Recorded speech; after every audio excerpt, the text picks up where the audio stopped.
Welcome to Discovery! Roll the intro, please.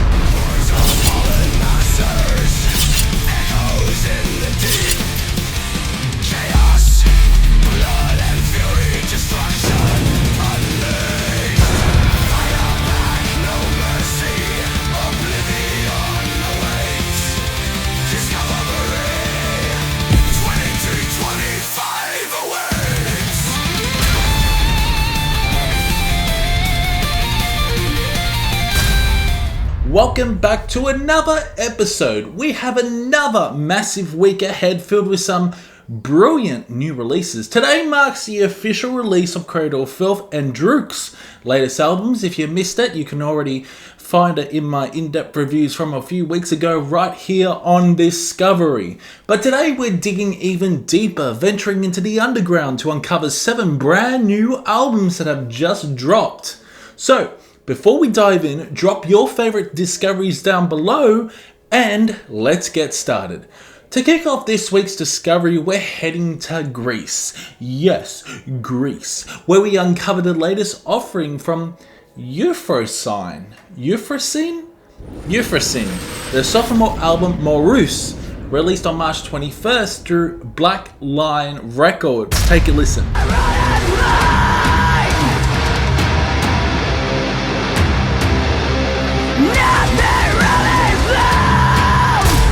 This is a stunning album from these Greek post-black doom metal maestros, filled with captivating, emotionally charged compositions that shift between ethereal beauty and crushing heaviness.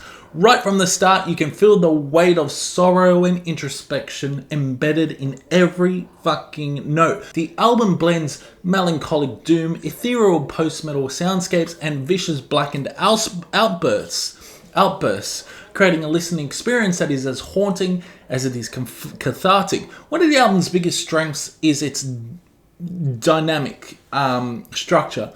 There are serene, delicate moments, often graced by gentle piano melodies, only to be shattered by towering waves of distortion and unhinged black metal shrieks. Vocalist Effie Eva delivers a mesmerizing performance, seamlessly transitioning from angelic, haunting cleans to fucking manic, tormented black metal screams. This contrast gives the album the dual nature, both graceful and feral, making an engrossing listen from start to finish. The opening track, July 21, is an instant standout, perhaps my favourite song off the album. It begins with ethereal vocals and a sorrowful atmosphere, lulling you into a false sense of fucking tranquility before collapsing into a wall of doom-laden guitars and piercing blackened screams. The sheer emotional weight of this track alone is enough to set the tone for the album. Think of songs like Valley of White, leans more into like that post-black metal territory, blending shimmering melodies with raw aggression, while Eulogy is an interesting departure, incorporating electronic elements like electronic percussion and a slow-burning intensity that gradually unfolds like an unfolding tragedy.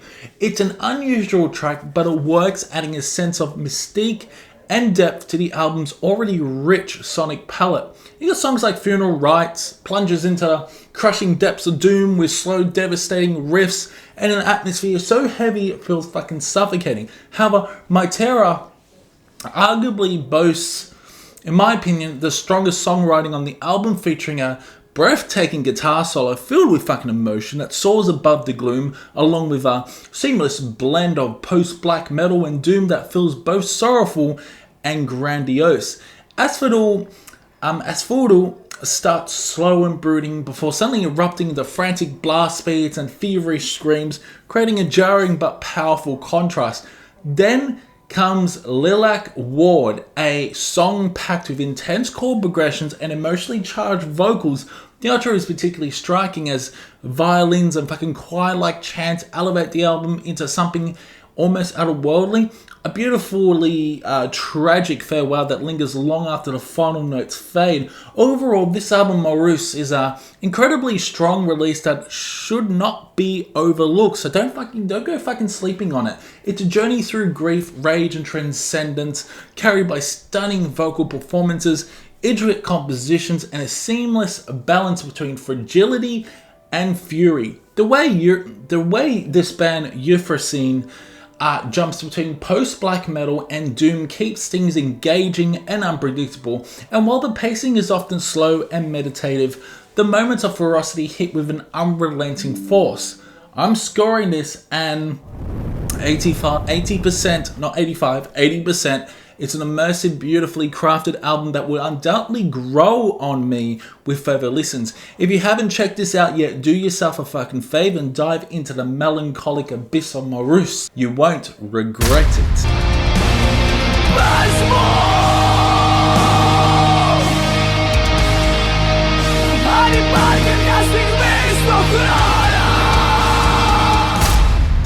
Next up, we head over to the US, where we uncover Wythersake and their sophomore album At War with the Divinity, released on March 21st through Scarlet Records. Take a listen.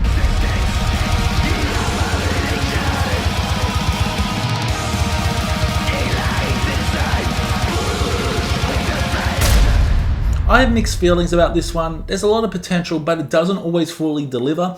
The album blends symphonic, blackened, death metal, pulling from like the Scandinavian black metal influences, while layering in orchestral elements to create an epic and grandiose atmosphere. However, while the intention is there, the execution feels at times a little bit uneven. The first half of the album is it's fucking underwhelming, with songs that feel formulaic and like somewhat forgettable, lacking the impact needed to fully immerse you. It's not that the tracks are bad, but they don't leave much of a impression, to be honest. Up until the instrumental track, Gudda Dammering, the album feels stuck in second gear. Then something shifts. Gudda Dammering is a fantastic, a cinematic tension building piece that finally gives the album some fucking weight and direction. It's after this point that Wythersake flips the switch and suddenly the album becomes intensely captivating. The autumnal passing ignites the second half of a fierce symphonic black and death metal assault driven by a thunderous percussion, intricate guitar work, and heightened aggression. Finally, we get some aggression on this. The energy finally kicks in, making it for a really such an engaging listen. Then comes Shrines of Awful Rise, where the synth work truly shines, adding a layer of sinister grandeur to the mix. The vocals are particularly strong here, delivering commanding, venomous presence that carries the track's weight. Then you got Chimerical God State Worship is another fucking standout. A punishing black and death metal anthem that thrives on urgency and intensity. The orchestral elements which felt thin in the first half suddenly feel fucking alive, perfectly woven into the chaos. The song is packed with blast beats, searing tremolo picked riffs, and a razor sharp guitar solo, making one of the album's most exhilarating moments. And then Agents of Holy Death raises the bar even fucking further. This track is an absolute beast, boasting one of the best guitar solos on the album, and just when you think it's over, think again. It transitions into a dual guitar solo that elevates it even higher. The orchestral melodies soar here, creating an atmosphere that feels massive and at times cinematic, making it my personal favourite track on the album. Then we got Behind Shadows Virtue, continues the momentum, but it's the finale, Perverse of Christ's Aeon, that delivers the ultimate fucking payoff. Now, this song is an explosion, a fucking explosion of black and death fury, featuring high-octane energy, scorching tremolo riffs, and an unexpected southern tinge twang in the guitar solo. I was shocked about that. That adds a refreshing uniqueness to the track. It's an adrenaline rush from start to finish, closing the album on a triumphant high note. From a production standpoint, the album retains like a much rawer edge, which works in its favour, though some of the synth-heavy moments in the first half feel a little bit thin. That being said, when the keys are used effectively in the second half, they provide a cinematic, almost apocalyptic feels that enhances the songwriting. Ultimately, At War with the Divinity is a tale of two halves in my opinion. The first half struggles to make an impact, while the second half erupts into something truly fucking powerful. Even on repeated listens, the first few tracks don't hold up well, but the final stretch is undeniably impressive. Because of this inconsistency, I'm scoring it a 65%. If the entire album had the same intensity and depth as its latter half, this could have been a phenomenal release. Wythersake clearly has the talent and vision, and if they can craft an album where every track hits as fucking hard as their best ones, their third release could be a true, close to a masterpiece. Hopefully next time it's all killer and no fucking filler.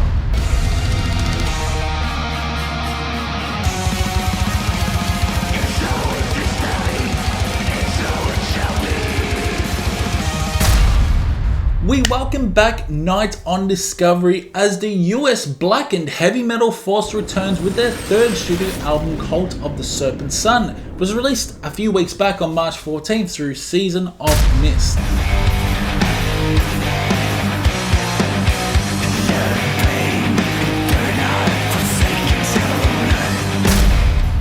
Nite never disappoints, and if you're a fan of Mogul Blade, Bewitcher, and Midnight, then this album is going to hit all the right notes. What makes Nite stand out is the fusion of traditional heavy metal and black metal aesthetics. The band plays a full-on heavy metal assault, yet the vocals are pure ghastly fucking black metal, like ghoulish black metal ghouls, black metal shouts, black metal like whispers, giving them a unique sinister edge. There are strong influences from classic bands like Iron Maiden, Judas Priest, and even some Megadeth like guitar work, yet everything is wrapped in a dark, eerie atmosphere that makes it unmistakably Nite. This album is an absolute blast to listen to. It's mid-paced for most part, packed with thrashy gallops, new wave of British heavy metal, melodies and black and rasping vocals that create a haunting yet infectious combination. The guitar work is phenomenal throughout, delivering fantastic heavy metal riffs and searing solos that never let up. The self-titled track Cult of the Serpent Sun is an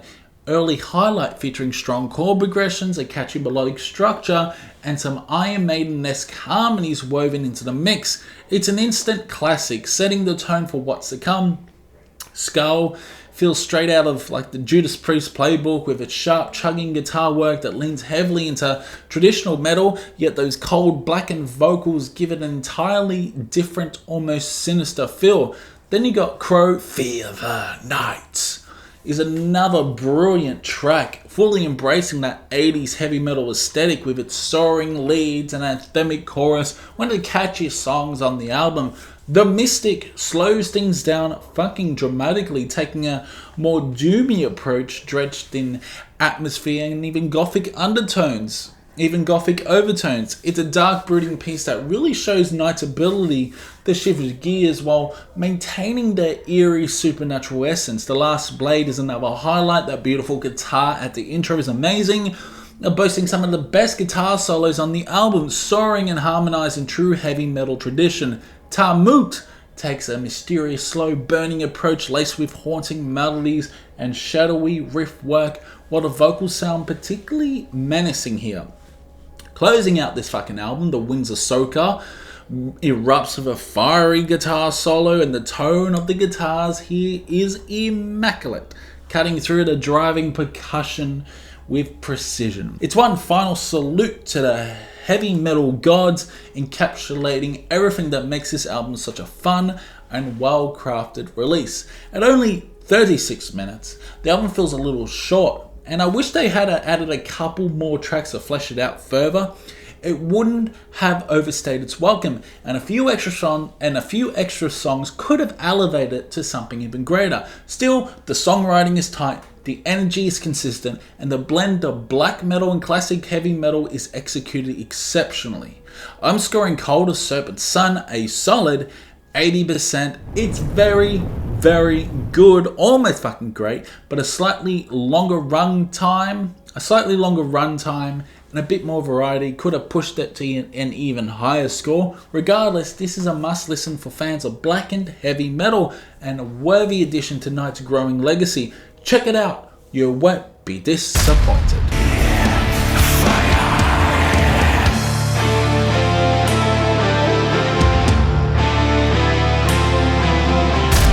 Are you ready to be pulverized by the unrelenting force of Swedish death metal, because Wombbath has unleashed a horrific blood-drenched nightmare in the form of the new album Beyond the Abyss. It was released on March 14th through Pulverized Records. Take a listen.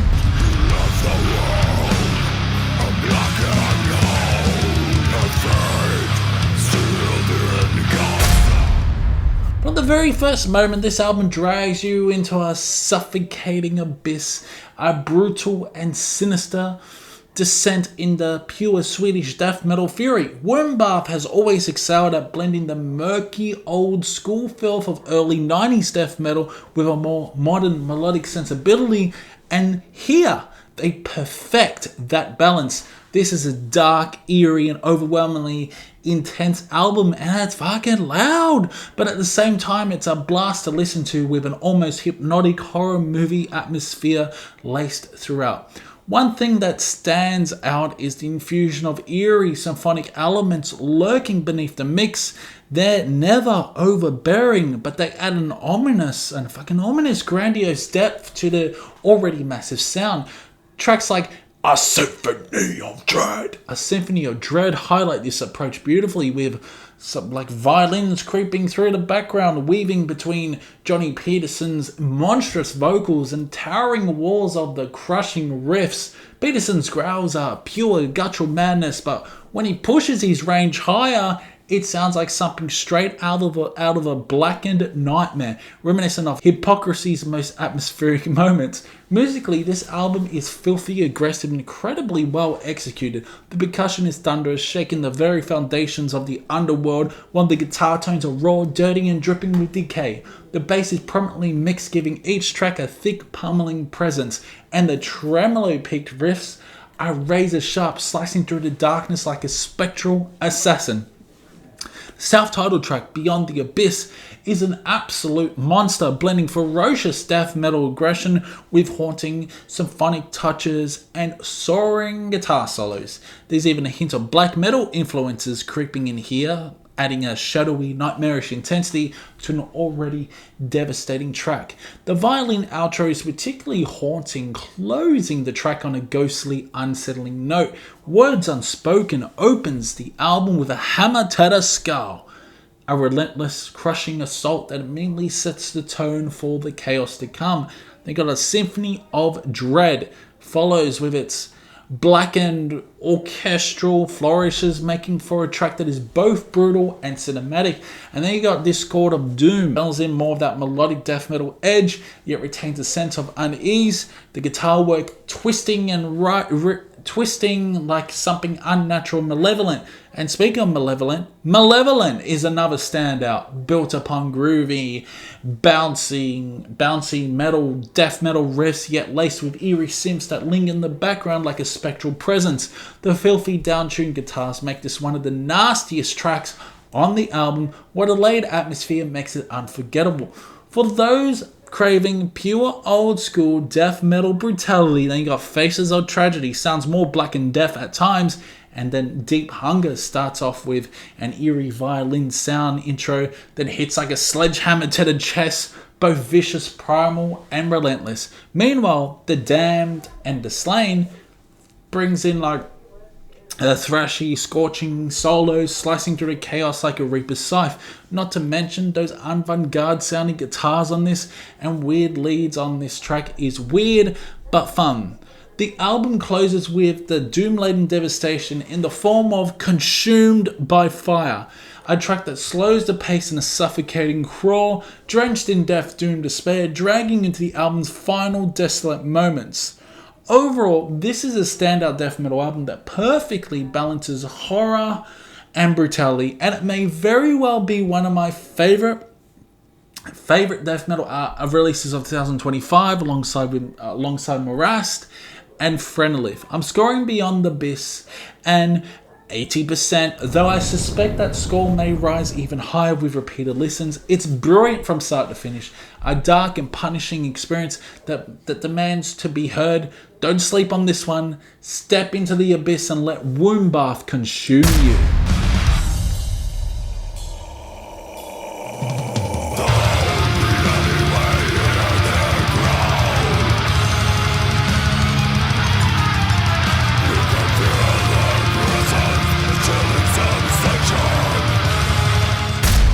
Next up is Brathair, a doom-laden force from the US who have just released a debut album, Thicker Than Water, released on March 17th through Glory or Death Records. Take a listen.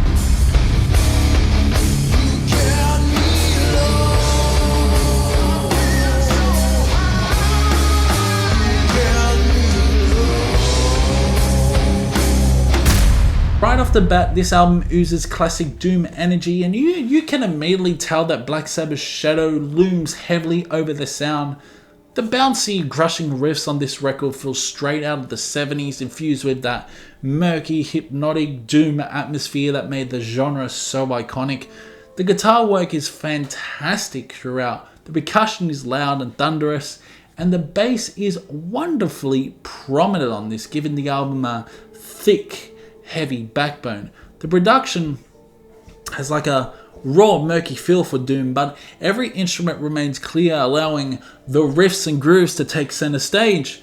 There are some brilliant tracks on this record, though it's a shame that many people might never fucking discover this, because this is a rock solid debut album from start to finish. The vocals are strong, but my main issue is how low they sometimes sit in the mix. Instead of commanding the songs, they sometimes blend in with the instrumentation, which occasionally diminishes their impact. So to me, the vocals are more like an instrument on some of these tracks. Opening track, A Stem Warning of Things to Come, suffers the most from this mixing issue. The vocals are buried, which takes away from what could have been an even, a stronger opener. However, his vocals become more prominent as the album progresses, which makes the listening experience, more immersive in my opinion. One of the standout moments is Get Me Low, a slow, crushing doom anthem with earth-shattering riffs and a deeply emotional vocal performance. This track fully embraces that hypnotic, brooding atmosphere that makes doom metal so fucking powerful on this. But the real highlights of the album is their stunning cover of Black Sabbath's Over and Over and Over from Mob Rules. Big Andy Campbell absolutely delivers on this track, paying incredible tribute to Dio, while making the song feel uniquely Brathair's own. The sorrow-drenched guitar work, the slow brooding atmosphere, and Campbell's impressive vocal control make this one of the best Sabbath covers I've heard in a very fucking long time. It neatly reaches the level of the original, in my opinion, which is no small feat. The grooves and melodic sections across the album are fantastic, and the lead guitar work is particularly impressive. There are moments where the guitar solos completely fucking take over this album, pulling you into like a mesmerizing trance-like state.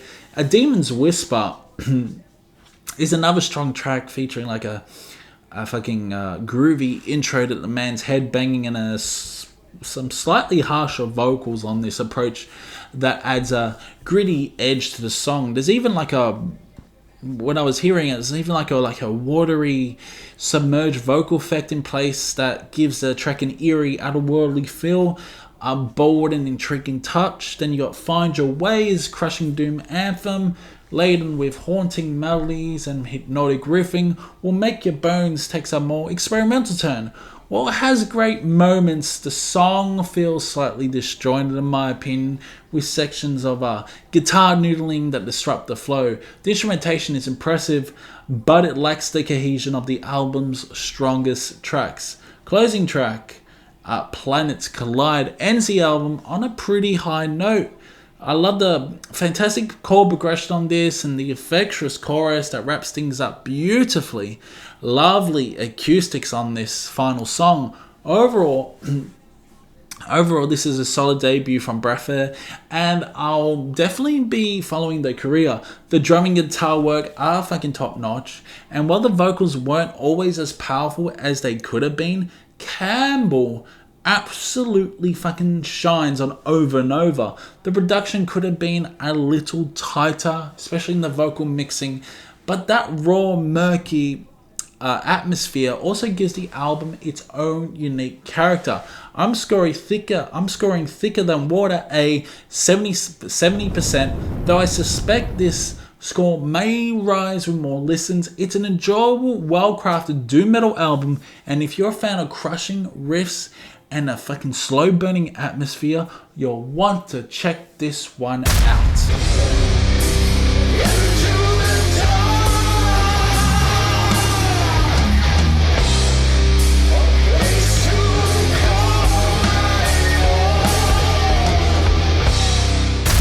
Next up on Discovery, we are venturing into the unknown where the enigmatic Osgraef emerges from the abyss with their searing debut album, Reveries of the Arcane Eye, set for release on March 21st. Take a listen.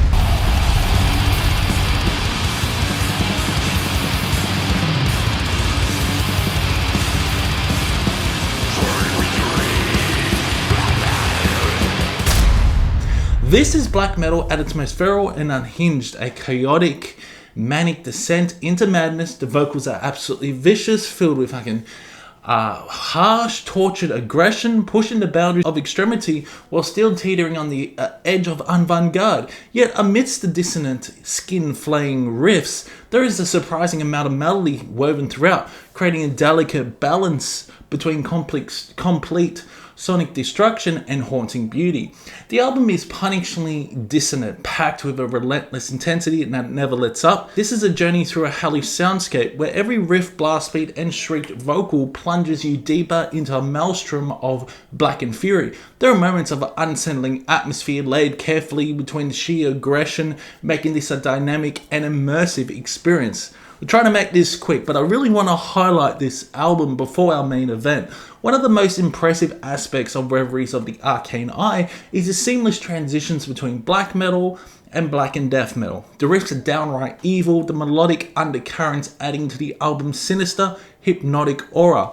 Every track flows effortlessly into the next, making for an unrelenting yet cohesive listen. Unfortunately, I can't pronounce most of the song titles, but every track on this album delivers in its own unique way. There's atmospheric layering, giving the album an almost dream-like, outer-worldly quality, while at the same time, there are moments of raw, unfiltered fucking aggression that hit like a sledgehammer. The guitar work stands out as a major highlight, expertly capturing the essence of darkness through twisted melodies and eerie dissonance. The production is exceptional, maintaining a raw, organic feel, yet allowing each instrument to shine through the mix with clarity and power. While Reveries of the Arcane Eye may not be the best black metal album of the year, it is a commanding debut that solidifies this band, Osgraef, as a band to watch. Its fury is hard-hitting and unapologetically intense. I'm scoring this a 75%, a strong, uncompromising record that fans of chaotic, melodic, and dissonant black metal will undoubtedly appreciate. If you're looking for something that drags you through the darkest corners of sound, this is a must-listen, so give it a listen.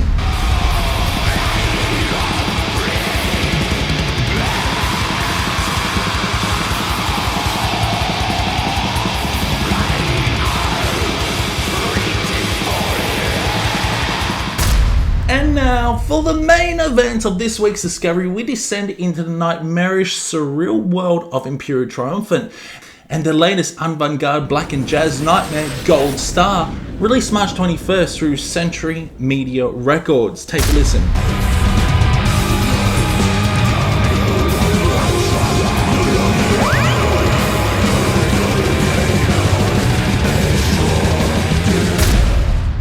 Imperial Triumphant has always been an acquired taste, one that I admittedly struggled with at first. When Alphafield dropped 5 years ago, in 2020, I gave it a brutal score of 20%, finding its dissonance and chaotic structures impenetrable.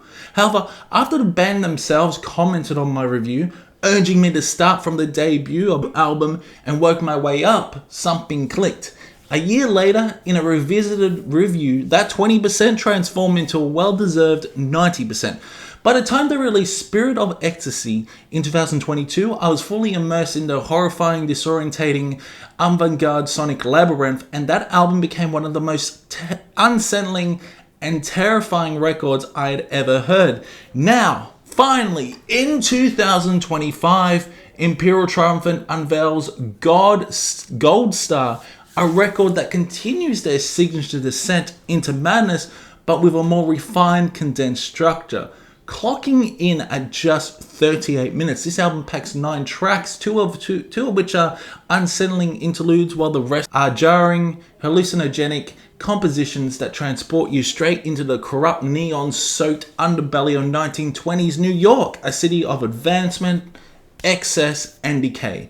The journey begins with Eye of Mars, which immediately drags you into a nightmare of dissonant riffs, some horns, trumpets, trombones, jazz-infused percussion, unsettling bass lines, and Zachary Ezrin's monstrous, cavernous vocals.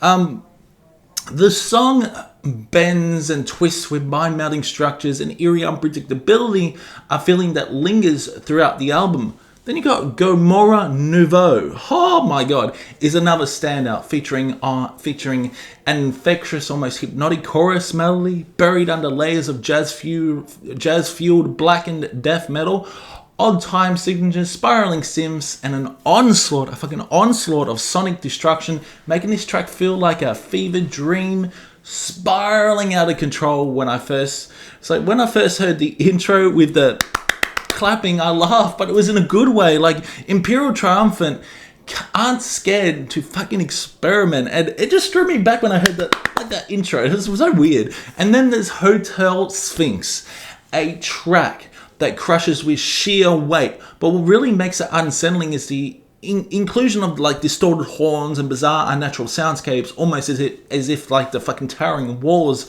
of the song itself are collapsing inwards. Got towering fucking riffs. The catchy chorus adds a ironic contrast to Ezrin's monstrous delivery, making this one of the most digestible yet disturbing tracks on the album. Which can I just say, Hotel Sphinx, the intro sounds like Away in the Manger, but in a really weird tone. So the most chaotic track arrives in New York City, a 47-second blast of grindcore insanity, perfectly encapsulating the overcrowded industrial hellscape of its namesake, featuring Yoshiko Ohara, whose piercing shrieks sound like they've been ripped straight from a psychological horror. The track is pure auditory claustrophobia, a descent into spiraling madness that's over before you can even fucking process.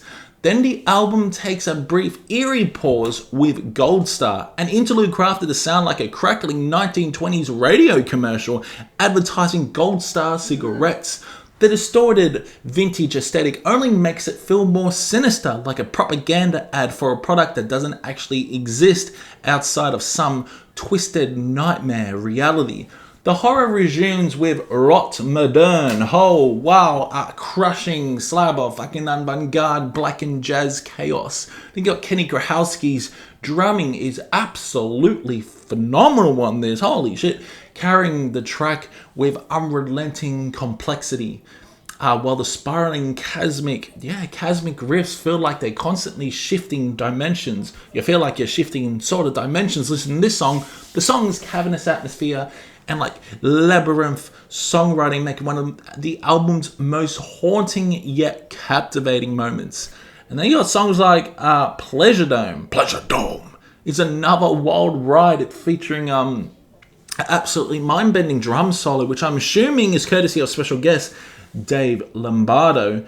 Yes, Dave Lombardo is on this album. Can you believe it?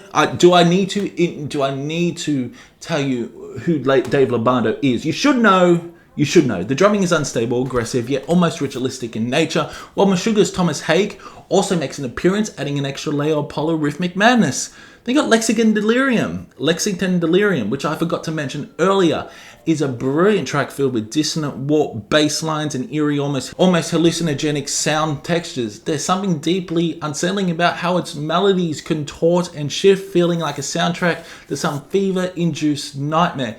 Then the album closes with its longest and most suffocating track, Industry of Misery. Now this song takes on a doomier, more methodical approach with slow creeping passages that build into overwhelming dread.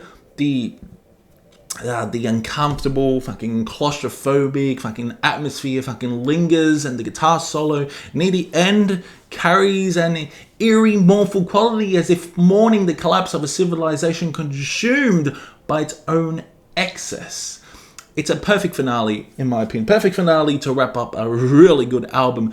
Unsettling, hypnotic, and impossibly dense, much like the feeling walking through a decaying metropolis where the ghosts of industry still whisper in the wind. Ooh, okay. Imperial Triumphant has once again delivered a terrifying, cerebral, and thoroughly unsettling experience. So Gold Star feels more refined, in my opinion, and focused than some of their previous work, but it has lost none of its ability to instill fear and confusion. The inclusion of trombones, horns, and warped jazz elements remains a staple of their sound, and the production is beautifully organic on this. It really is, avoiding over sterile polished production while still allowing every twist, grotesque layer of sound to shine through. Right now, I'm scoring Gold Star and 85%. Though I know this isn't an album that will require multiple fucking listens to fully absorb, I don't think it quite reaches the peaks of Spirit of Ecstasy or even Alphaville. Those albums were truly nightmarish in ways that this one doesn't always match, in my opinion. And it's just because of those two songs, Gold Star and New York City. Like, really, did you really have to put that in? But anyway, but only time will tell. Imperial Triumphant remains one of the most unique, disturbing forces in extreme metal, and Gold Star is yet another haunting entry into their nightmarish soundscape. So go check it out.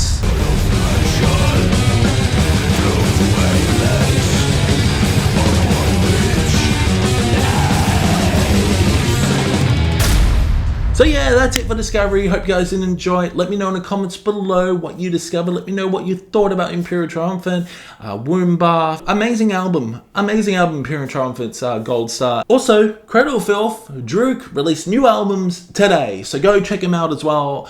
I've already done a review on the other Discovery, so if you're interested in Druk, interested in Cradle of Filth, I think Cradle of Filth was last week and Druk was the week before. But yeah, let me know in the comments below your favorite discoveries. It's been fun, and I will see you in the next one.